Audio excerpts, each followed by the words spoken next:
Moments in time may make life quite predictable. Occasionally, something unexpected happens that you were not prepared for. I noticed Brenda seemed a little disturbed when she got home from work a little over a week ago. I inquired as to what was troubling her. She reassured me that all was well.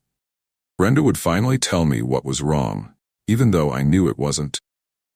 My folks believed I was obviously thinking with my mind and not my heart when I brought Brenda home for the first time many years ago to introduce her to my family.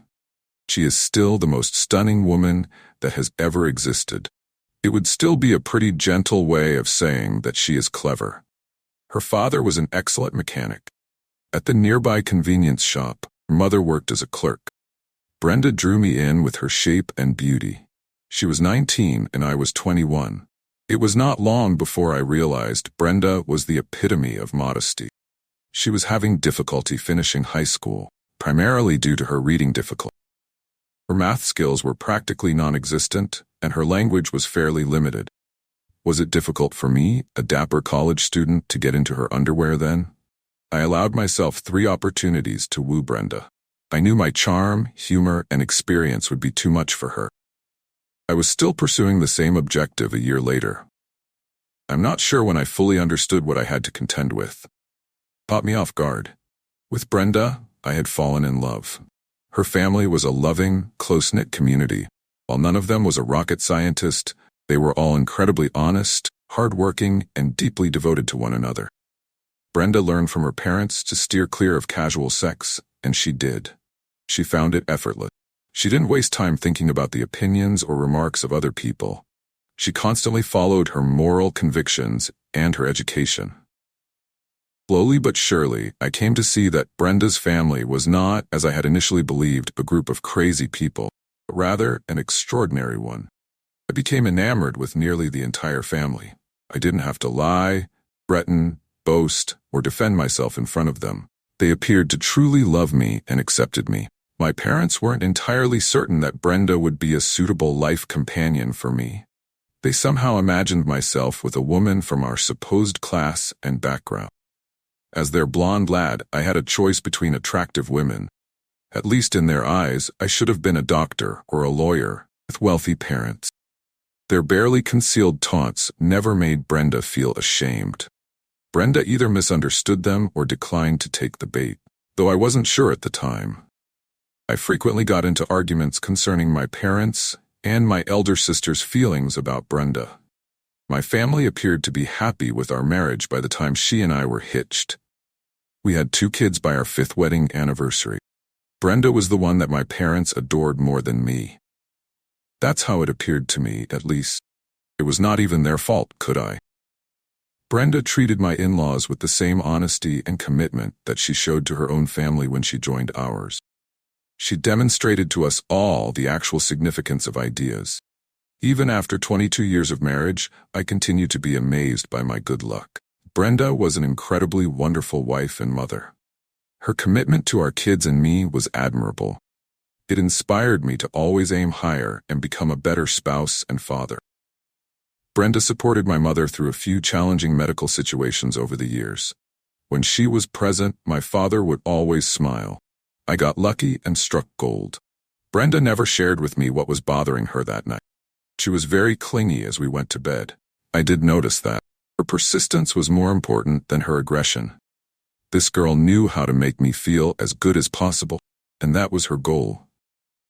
If it hadn't happened every other night, I doubt that I would have given it as much thought. Brenda had always been a lovely, passionate person. She was being dragged off now. I was starting to suspect she was having an affair after 3 nights of intense sex. Even though it was difficult to accept, I have frequently heard that a cheating wife will do anything to appease her husband, even if it means loving him to death. When a woman suddenly wants a lot of sex, especially if it's in a novel or unusual way, married men should constantly be on the lookout. I tried to get Brenda to tell me what she thought of me. She had never lied to me in our marriage, as far as I knew. She never lied to anyone, not even telemarketers or salespeople, as far as I was aware. You could do anything you wanted, Jeff. What would it be? She asked me one night after a passionate making-out session.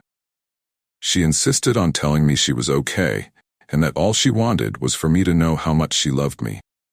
If we won the lottery or something, what would you do? Brenda, I won the lottery when you agreed to marry me. Chuckled. I am a very happy man. Our children are succeeding in their careers. We have each other, and now you're loving me to death. What more could I possibly want? Am I too sexually demanding of you, Jeff? Brenda suddenly got uneasy. Well, yes, and it's a damn good feeling, I said, planting a kiss on Brenda's stunning breasts. Are you feeling weak or tired? She asked. It's a great workout, and I'm getting tougher every day. Honey, don't give up on me. I'm not crying at all. Okay, don't say I didn't let you rest, Brenda said. Don't you have any secret wishes or dreams you can think of, Jeff? Don't you want to play golf in the Masters tournament or something? Brenda, I'd love to win all 4 major prizes there 5 years in a row, but I might as well wish for wings and a 30-inch penis. You have to work for years to get good enough to just qualify there. To do that, you have to start at a very young age, and even then, it would take more talent than almost any other person on this planet. It's just not possible, but thanks for the suggestion. Would you like to go somewhere exotic, Jeff? Asked Brenda. Maybe you'd like to see Europe or Australia. I could check for tickets and we could leave right away. Where did you get that from, Brenda? I replied softly. You never told me you wanted to do that. Well, what is it? You want to go somewhere, so you ask me if I want to do it. If you want to do it, we'll save up and make plans. Honey, it's not something that's done on a spur-of-the-moment basis. Maybe we could plan it for our 25-year anniversary. Brenda arose from her bed and went to the bathroom. Tears could be heard by me. After spending almost 10 minutes in there, she eventually blew her nose and went back to bed. Quietly, I said to Brenda, What did I say, honey? If it means that much to you, we'll go right now. You've been a wonderful mother and wife, and I'd do anything for you. I don't think you've ever asked for anything for yourself before now. Feel like an ass. I don't care about any trip, Jeff. I was just thinking about how hard you've worked to take care of our family all these years, and how nice it would be to reward you for everything, Brenda said. Throughout our marriage, you have shown me gratitude every single day. I leaned in close to her and murmured, You were such a good wife and mom that I always wanted the best for you and the kids. I was happy that I could provide for you. It was my duty as your husband and the father of your children. So you're happy, Jeff? Have I been a good lover to you? Are you happy with our sex life? She said. Oh my God, I let out a moan. Following evening, Annie, Brenda's younger sister, stopped by for a visit. I don't think I could stand it if you were even more loving. You're incredible, darling. A few years prior, she had married a man who was 12 years her senior and who had passed away after a terrible heart attack. She resembled Brenda in her younger years. She was very devoted to her family and had a fantastic body. I shamelessly flirted with her, as usual. Ever since Brenda had taken me to her home to meet her family, we had been doing this together. It never materialized, and I never made an attempt to pursue it further. Annie and Brenda were incredibly close and would sooner walk over hot coals than turn on one another. I was flirting with Annie, and it was partly because of that. I was aware that she wouldn't unexpectedly appear at my door, demanding to flee with me. When Annie and I were cracking a little joke after a few drinks, Brenda blurted out, You want to have sex with Annie, don't you, Jeff? How should a man respond to the inquiry? You act like you're just joking. She really turns you on, doesn't she? I didn't want to deceive Annie or cause her pain. I really didn't want to let my wife know that I'm incredibly attracted to her sister. I thought it would be better to shift the topic. If it doesn't rain soon, I'm going to have to start watering the lawn, I said. Jeff, come back here. Brenda yelled as I was about to open the garage door. I'd better go see if there was enough hose in the garage to cover the whole yard. I asked you a question. I'm not upset, honey. It just finally occurred to me how much you long for Annie. I don't blame you. What man wouldn't want a woman as sexy as her? I said, lovingly, or at least I thought so. Brenda, I never came close to cheating on you with Annie or anyone else. Ask her. Sure, I think she's beautiful, but you're my girlfriend, and that's all I need. Don't make a little flirting out to be more than it is. If it makes you feel better, I won't do it again. My tummy growled. I never had stomach issues, but the alcohol combined with Brenda's charges made me feel sick. That's when Dramamine came to mind. When I went deep-sea fishing with my friends a few years ago, I started taking it to help my stomach problem. I kept it close to me in case my stomach rebelled because it worked so well. The only negative impact I had was being too sleepy to drive after taking it. Brenda appeared excited and angry as well. Although she had been acting strangely for a few days, her most recent run was the weirdest I had ever witnessed. Brenda asked her sister, "Annie, would you come into the kitchen with me?" The two of them exited the room and said, "Jeff, we'll be back in a few minutes." My stomach continued to react to the tense atmosphere, so I quickly went to the restroom and took 2 Dramamine pills. As soon as Brenda and Annie returned to the living room, I was seated on the couch. "Jeff, Annie was telling me the other day how lonely she felt after Steve died. I think it would be really nice of you to get her into bed and make love to her," Brenda said. On the couch, I came dangerously close to ruining my trousers. Annie flushed, shifting uncomfortably from foot to foot and glancing at the ground. Everything about it seemed unreal. I asked, "Brenda, what's wrong?" and got a response. "Are you okay? You've been acting strange for days, and now it's getting completely wild." Annie is an extremely attractive woman, and quite capable of finding male company. You don't need to force her and push her into my arms. Brenda questioned, "Force her? She's been crazy about you for years. I'd rather have her problem solved by a man who respects and loves her than by some stranger. I know you love her at least as a sister. I don't think I'm asking too much of you. Tell him what you told me, Annie." Annie said, keeping her gaze fixed on the ground, Well, I've been alone for a couple of years, Jeff, and if Brenda doesn't mind, I'd appreciate it if you'd take me to bed." "It would only be for once. Would you do that for me tonight, please?" I could see that there was something going on. For a split second, I assumed Brenda and Annie were smoking crack or using cocaine because it was so out of character for them. My mind was already racing so much that it was difficult for me to come up with a sensible explanation for what they were doing. Annie was an extremely attractive woman, but I hadn't cheated on Brenda before, and I didn't think now was the appropriate moment to start. "Annie, if I was going to sleep with another woman instead of Brenda, you would be my first choice," I said. "However, I don't believe that you both really want this. Something else is going on." "What?" Brenda cried out. "Damn it, Jeff, don't make my poor sister beg for it. You know you'd like to get her into bed, and Annie really needs it. Just make love to her and make me proud of you. If you don't, you'll be sleeping alone for a very long time." Brenda spoke with such intensity that Annie and I were taken aback. Brenda seemed like a heart attack, and I had never seen her lie.